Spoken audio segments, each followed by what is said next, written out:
All right, boys and girls. So today we're going to talk a little bit about what it means to make inferences. Making inferences is something that some of you already do without knowing that you're doing it, but practicing and learning what it means will help you become an even better reader. So we're going to start with watching Moby and Anna tell us a little bit about what it means to make inferences.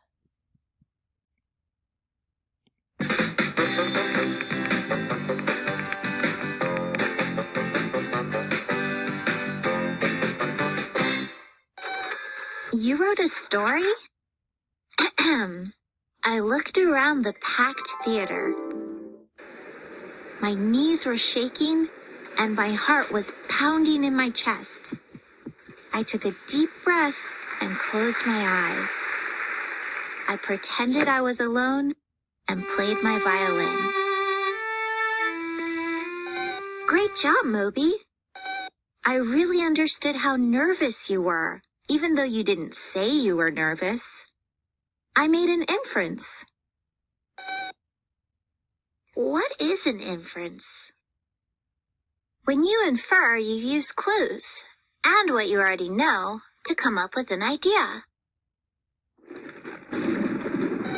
I've heard that sound before. It's thunder. Everyone's wearing rain boots and jackets and holding umbrellas, so I can make an inference that it's raining. I don't really know for sure that it's raining because I'm not outside, but the thunder and the rain gear are clues, so I can be pretty sure it is raining.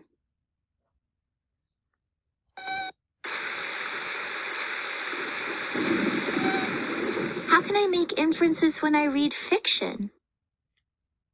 Let's see. In this book, the tortoise and the hare have a race. The hare makes fun of the tortoise and says she's really slow. Instead of preparing for the race like the tortoise, the hare just talks about how great he is. During the race, the hare is so sure he'll win, he thinks he has time for a nap. And the tortoise wins the race. The way characters act can tell you about how they think or feel. The hare makes fun of the tortoise, brags a lot, and then falls asleep during the race. These clues tell me that the hare is kind of stuck up and thinks he'll win the race. The tortoise gets ready for the race, ignores the hare, and goes as fast as she can. These clues tell me that the tortoise is really determined. Authors use clues and details so they don't have to write everything in exact words, and figuring out how the characters feel can be exciting. But I can make inferences in all kinds of writing, not just fiction. How can I infer when I read nonfiction? Cool, here's a book about sea turtles. Leatherback sea turtles lay their eggs on land. One leatherback can lay over 100 eggs. I wonder why sea turtles lay so many eggs. You can use what you already know to make inferences. I know that seagulls like to eat baby sea turtles. And I know that the ocean has other hungry predators. I can infer that sea turtles lay a lot of eggs because most of them will not survive.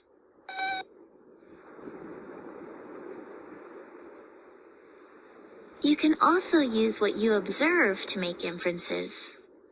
Ew, I bet all that trash doesn't help the sea turtles.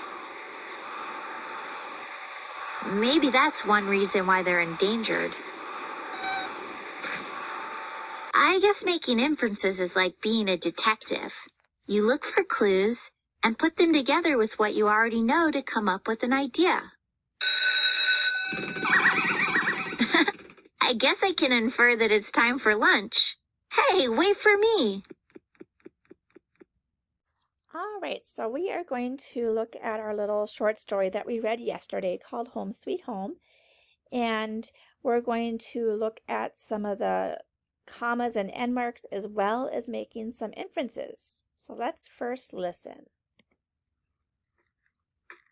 When I pay attention to commas and end marks, I know which words to read together and when I should pause before reading them. Now I'll read the sentences, and I want you to listen for when I take a pause and when I stop before reading the next sentence. Home, sweet home. Do you know the yellow house? I live there. Maybe you have seen me napping on the step, or you may have seen me out walking. I don't go too far. When my lady misses me, she calls, "Here, kitty." My name is not Kitty. I will not come. But now it's dark and cold, so I slink home. I yowl, and she opens the door. "Tink!" she cries. "Where were you?" It's good to be home.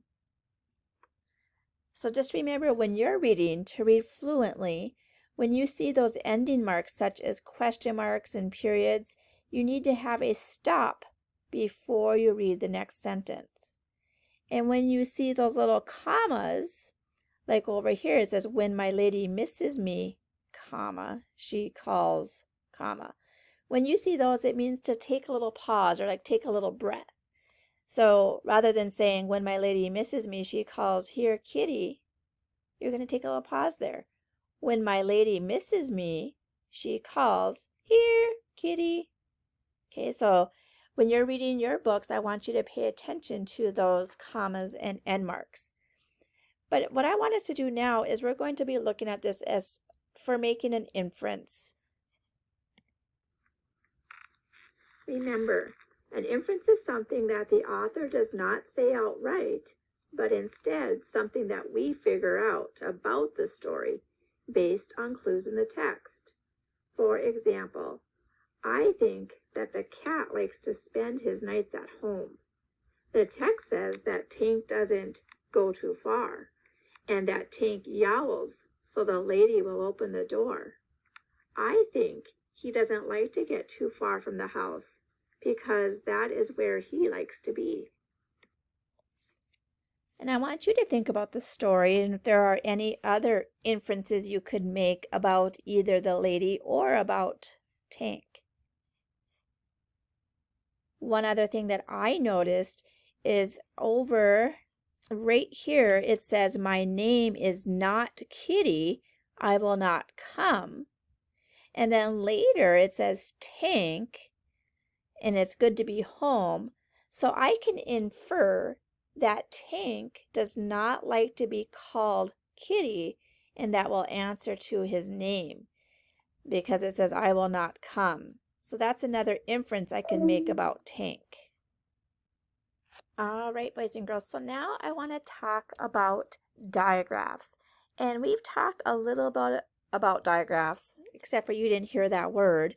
But when I've talked about the Naughty Brothers, how we have the letters TH, that when you put them together make a new sound, there are more digraphs. So again, digraphs mean you have two different sounds that you put together and it'll make a new sound, so like one sound. So we're going to listen to a song and then we'll do a little bit of practice afterwards so you guys can see what that's like. Once you hear the pattern, feel free to sing along. A digraph is when two consonants come together in a word and the letters stand for one sound, as in CH, ch, chicken, or SH, sh, sheep. Digraphs can be found at the beginning, the middle, or at the end of a word. This is the digraph song, so sing along, long, long, just me and you, until we're through. This is the digraph song, so sing along, long, long, just me and you, until we're through.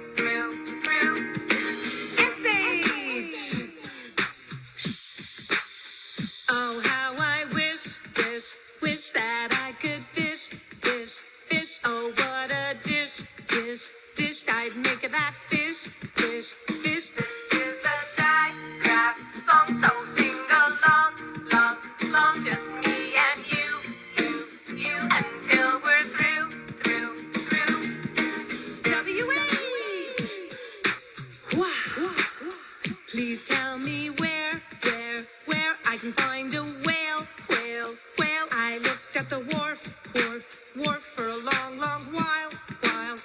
This is a digraph song, so sing along, long, just me and you, until we're through. C-H! I knew a chicken with manners and charm. He ate his chowder, sitting on a chair. This is a digraph song, so sing along, long, just me and you, until we're through. T-H! There was a girl named Ruth. I'm telling the truth. She practiced math, soaking in the bath. This is a digraph song, so sing along, long, just me and you, until we're through. E-H!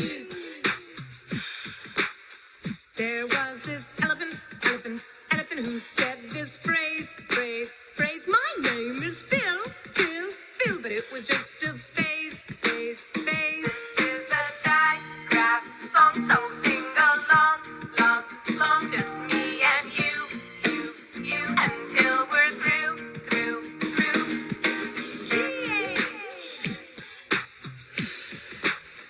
A pig so tough, had a sniffle and a cough. It was pretty rough, with his nose in the trough. This is a digraph song, so sing along, long, just me and you, until we're through. NG! I love to sing this little song.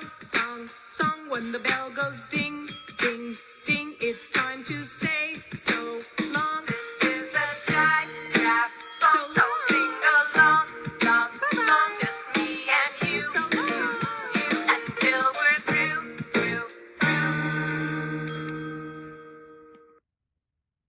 Okay, so just a little practice with those digraphs. So remember, digraph then is when you take two consonants and you push them together and it makes a brand new sound.